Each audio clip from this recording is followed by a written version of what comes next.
विक्रम सम्वत सबै घटनालाई लेख्दाखेरि के भने 1903 मा के भएको थियो अनि 1900 त्यसपछि गएर चाहिँ 1904 मा के भएको थियो 1905 मा के भएको थियो 1906 मा के भएको थियो 1908 मा के भएको थियो 1908 मा के भएको थियो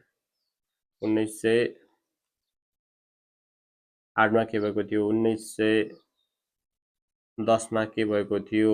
1912 मा के भएको थियो 1913 मा के भएको थियो र 1914 मा के भएको थियो 1917 मा के भएको थियो 2 र 5 25 मा के भएको थियो अनि त्यसपछि 1933 मा के भयो त्यो पछि गरौँला। यस विषयमा लेख्दाखेरि सरस्वती हेर्दाखेरि हेर्नुहोस् है 5 6 7 8 अनि दुईटा गयो 10 2 प्लस भयो 12 1 13 14 15 छोडेर 17 मा गयो 17 पछि 25 मा गयो। यस क्रममा हेर्दाखेरि सरस्वती हेर्दाखेरि 1903 मा के भएको थियो 1903 को कार्तिक के चाहिँ असोज 2 मा कोत पर्व र अनि कार्तिक 12 मा भण्डारखाल पर्व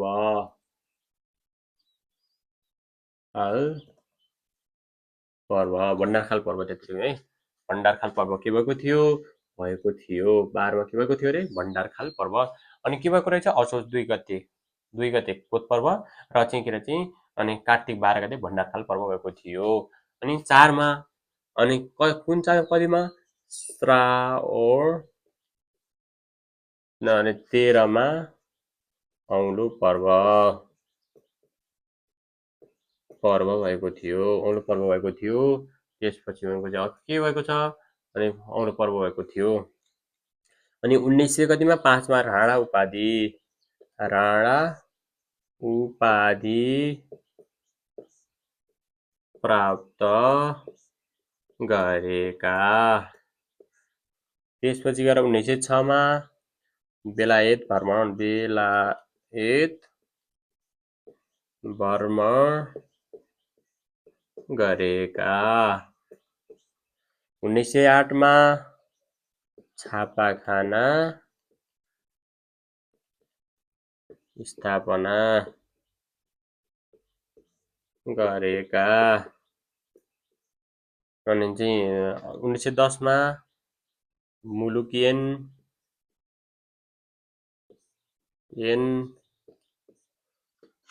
द्रवार हाई स्कुलको स्थापना पहिलो चाहिँ आज चाहिँ भानुमावि पनि भन्छ है यसको चाहिँ भर्खर चाहिँ ऊ को हुन् यसले चाहिँ यस दरबार हाई स्कुलको स्थापना गरेका थिए पहिलो चाहिँ मिस्टर क्यानिङ भनेको चाहिँ हेडमास्टर थिए 12 चैत्र 3 मा थापाथली सन्धि भएको त्यसपछि भनेको चाहिँ अर्को के रहेछ 1913 मा के भएको थियो 1913 मा भनेको चाहिँ के चाहिँ कास्की र लमजुङको श्री 3 उपाधि प्राप्त गरेका अनि त्यसपछि 1914 मा के भयो सिपाही विद्रोहमा सहयोग गरेका 1917 मा उनको चाहिँ के भएको थियो नयाँ मुलुक फिर्ता जसमा को थिए बाँके बर्दिया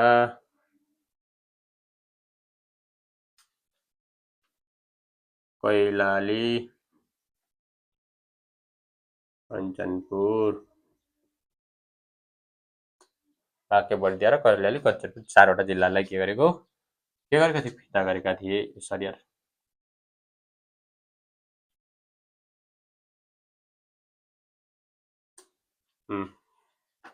हो अनि त्यसै 2025 मा के भएको थियो कमान्डरी किताबखाना है कमान्डरी किताबखाना खाना स्थापना हेर्नुहोस् है साथी यसरी के गरेको रहेछ जङ्गबहादुर राणाले के गरेका रहेछन् विकास गरेका रहेछन् पहिलो कुरा सन् 1903 मा के थियो असोज 2 गते कोतपर्व र कार्तिक 12 गते भण्डारखाल पर्व भएको थियो त्यसपछि भनेको चाहिँ अर्को के रहेछ 1904 मा चाहिँ श्रावण 13 गते औलो पर्व भनेको जुन चाहिँ भएको थियो राजा चाहिँ महेन्द्र चाहिँ भारतमा बसेको महेन्द्र के होइन राजेन्द्रलाई चाहिँ राजा राजेन्द्र चाहिँ भारतमा बसिरहेका थिए जब चाहिँ जङ्गबहादुरले शासन गरिरहेको छ भनेर चाहिँ उसका चाहिँ उनीहरूले चाहिँ उस्काएपछि अनि आएर चाहिँ यो कोत पर्व चाहिँ भएको थियो 1905 मा चाहिँ राणा उपाधि प्राप्त गरेका थिए 1905 मा चाहिँ राणा चाहिँ जङ्गबहादुर राणाले चाहिँ के भएका थिए चाहिँ राणा उपाधि गरेका थिए यसपछि 1906 मा चाहिँ के अरे बेलायत भ्रमण गरेका थिए 1905 जसमा चाहिँ बमबहादुर राणा चाहिँ बमबहादुर के भएका थिए प्रधानमन्त्री बमबहादुर के भएका थिए प्रधानमन्त्री भएका थिए बमबहादुर राणा प्रधानमन्त्री बुझ्यो भइहाल्यो बमबहादुर के भएका थिए राणा प्रधानमन्त्री भएका थिए र बेलायत भ्रमण गरेको बेला चाहिँ के भएका थिए बमबहादुर राणाले प्रधानमन्त्री बनाइएको थियो माइलाबाई थिए 1908 मा छापाखानाको स्थापना गरेका थिए 1908 मा छापाखाना भनेको चाहिँ फ्रान्सको चाहिँ भ्रमण गर्ने क्रममा अनि चाहिँ पट त्यो चाहिँ पानाहरू फालेको देखेर चाहिँ यो के हो भनेर ल उठाएर लगाऊ भनेर चाहिँ चाहियो भनेर बेलायतबाट ल्याएर चाहिँ फ्रान्समा रहेको त्यो चाहिँ छापाखाना ल्याएर चाहिँ जसलाई गिद्धे प्रेस प्रिन्ट चाहिँ पनि भनिन्छ जसलाई त्यो चाहिँ 2008 सालमा स्थापना गरेका थिए 1910 मा के गरेका थिए भन्दा चाहिँ मुलुकी ऐन चाहिँ जारी मुलुकी ऐन अनि दरबार हाई स्कुलको स्थापना लगायतका कार्यहरू गरेका थिए जसले अहिले चाहिँ भानुमावि पनि भनिन्छ अनि त्यसमा चाहिँ पहिले मिस्टर क्यानिङ भन्ने चाहिँ व्यक्ति पनि को रहेका थिए भन्दाखेरि चाहिँ प्रधानाध्यापक रहेका थिए 1912 मा चैत्र 3 गतेमा थापाथली सन्धि पनि भएको थियो थापाथली सन्धि भन्ने चाहिँ 12 चैत्र 3 गते थापाथली सन्धि गरेका थिए भने चाहिँ 1913 कास्की र लमजुङका श्री 3 उपाधि प्राप्त गरेका थिए यसै 1914 मा सिपाही विरुद्धमा चाहिँ सहयोग गरेका थिए जो सिपाही विरुद्धमा सहयोग गरेको 1917 मा चाहिँ नयाँ मुलुक भनेर फिर्ता गरेका थिए जसले चाहिँ अङ्ग्रेजी पहिला युद्ध हुँदाखेरि गुमाएको चाहिँ भूमि जङ्गबहादुर राणाले चाहिँ बाँके बर्दिया कैलाली कञ्चनपुर फिर्ता गराएका थिए 1925 मा चाहिँ कमान्डरी किताबखानाको स्थापना गरेका थिए यसरी चाहिँ यो घटनाक्रम सर पढ्न सकिन्छ साथीहरू चाहिँ अब यसपछि भनेको चाहिँ अरू के गरेको त्यसपछि अनि उसको मृत्यु कहिले भएको थियो मृत्यु भनेको चाहिँ 1933 मा चाहिँ के भएको थियो उहाँको चाहिँ मृत्यु भएको थियो भनेर चाहिँ भन्छ मृत्युमा चाहिँ धेरै रहस्यमयको छ ऊ चाहिँ स्त्री लम्पट भएका कारणले गर्दा चाहिँ एउटा चाहिँ शिकार गर्ने खेल्ने क्रममा चाहिँ सिकारीको बुढीलाई चाहिँ ऊ गरेको ल्याएपछि अनि चाहिँ अनैतिक व्यवहार गरेको देखेर चाहिँ सिकारीले चाहिँ त्यो सुन्ने बित्तिकै गोली हाने भन्ने पनि रहेको छ यस्ता विभिन्न कुराले चाहिँ जसरी पनि जङ्गबहादुरको मृत्यु भएको पाइन्छ भनेर चाहिँ 1933 मा उहाँको मृत्यु भयो अनि यसपछि भनेको चाहिँ उहाँले विभिन्न कार्य पनि गरेका छन् जस्तै चाहिँ के अरे चाहिँ एग्नेट प्रथा भने एग्नेट प्रथा पनि कुट्यौँ पनि के अरे थालनी गरेका थिए एग्नेट प्रथा भनेको चाहिँ को के अरे चाहिँ शासन सत्ता भनेको चाहिँ छोराको चाहिँ छोरामा नगई चाहिँ भाइमा जाने प्रथालाई चाहिँ एग्नेट प्रथा भएको छ 16 वर्ष मुनिका महिलाहरूलाई चाहिँ सती जान रोक गरेका थिए अनि के चाहिँ 5-6 वर्ष मुनिका चाहिँ छोरी र 6 वर्ष मुनिको छोरी र 16 वर्ष मुनिको छोरा भएको महिलाले पनि सती जान रोक लगाएका थिए यसरी चाहिँ अङ्ग्रेजी शिक्षाको सुरुवात गरेका थिए त्यसपछि उनको चाहिँ अङ्ग्रेजी कोट दौरा सुरुवाल लाउने चाहिँ कार्यको थालनी र चाहिँ युगले मागेको नेता पनि भनेर चाहिँ के गरिन्छ जङ्गबहादुर राणालाई लिइन्छ भनेर चाहिँ भन्न सकियो है साथीहरू यति कुराहरू सर हेर्नुहोस् ल अनि अब हेर्नुहोस् है यसपछि भनेको चाहिँ एउटा अर्को महत्त्वपूर्ण कुराहरू के गर्नुहोस् भन्दाखेरि चाहिँ अनि यसमा चाहिँ एउटा दुईवटा कुरा छ अर्को भनेको चाहिँ के चाहिँ बाल नरसिंह का छोरा कति थिए 6वटा छोरा रहेका थिए बाल नरसिंहका 6वटा छोराहरूमध्ये बाल नरसिंह कुँवरका 6वटा छोराहरूमध्ये होइन कतिवटा छोरा प्रधानमन्त्री भए कता भए 3वटा जसमा चाहिँ जङ्गबहादुर इन्डिया गएको बेलामा त्यो भए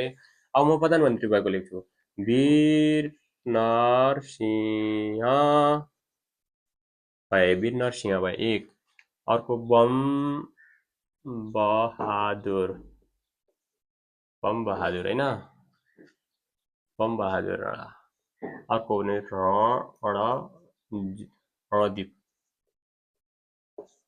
अर्को भनेको चाहिँ अनि यी भनेको चाहिँ पहिला चाहिँ के भयो, वीर नरसिंह कुँवर चाहिँ भए। यी चाहिँ 1942 देखि 1933 देखि 42 सम्म चाहिँ प्रधानमन्त्री भएका थिए भने चाहिँ रणदीप भनेको चाहिँ पहिला चाहिँ यी जङ्गबहादुर प्रधानमन्त्री भए 1933 मा जङ्गबहादुरको मृत्यु पश्चात मृत्यु भयो। त्यसपछि रणदीपले चाहिँ बमबहादुर राणा भनेको चाहिँ जब जङ्गबहादुर राणा 2006 मा चाहिँ इन्डियामा चाहिँ के अरे बेलायत भ्रमण गर्ने क्रममा चाहिँ बमबहादुर राणालाई प्रधानमन्त्री बनाएको थियो, जसमा चाहिँ यिनीहरूका एउटा छोरा हुन् धीर शमशेर।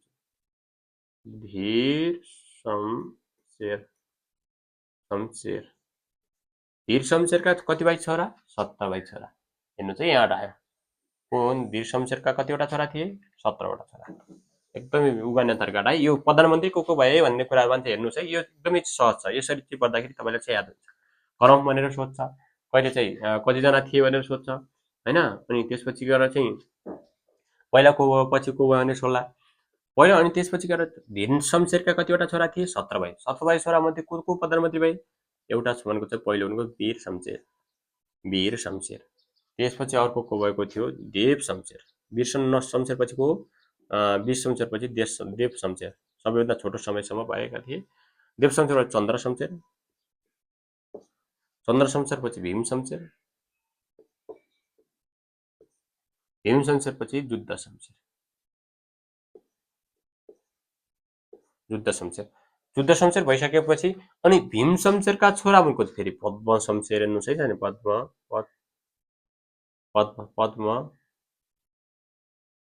पद्म शमशेर। अनि त्यसपछि चन्द्र शमशेरका छोरा चाहिँ मोहन शमशेर। यसरी के भने चाहिँ के भएको थियो चाहिँ वीर नरसिंह कुँवर बेलायत गएको क्रममा चाहिँ बमबहादुर राणा प्रधानमन्त्री भएका थिए। अनि सन् 1933 मा जङ्गबहादुरको मृत्यु पश्चात रणदीपको चाहिँ के अरे चाहिँ शासन सत्ता आफ्नो हातमा लिई 1942 सम्म चाहिँ 1938 सालको पर्व भयो। त्यसपछि 1942 सालमा चाहिँ धीर शमशेरका छोरा वीर शमशेरले के गरेका थिए? प्रधानमन्त्री के अरे चाहिँ आफ्नो चाहिँ खादमा लिएका थिए। त्यसपछि गएर चाहिँ त्यसपछि 1900 समथिङ वीर शमशेरको मृत्यु पश्चात देव शमशेरले चाहिँ 1958 समथिङमा चाहिँ 57 1 वर्ष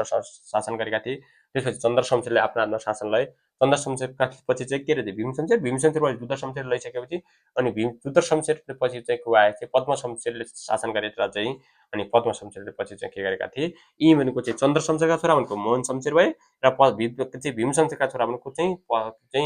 पद्म शमशेर। यिनीहरू भीम शमशेरका छोरा पद्म शमशेर र चाहिँ पहिला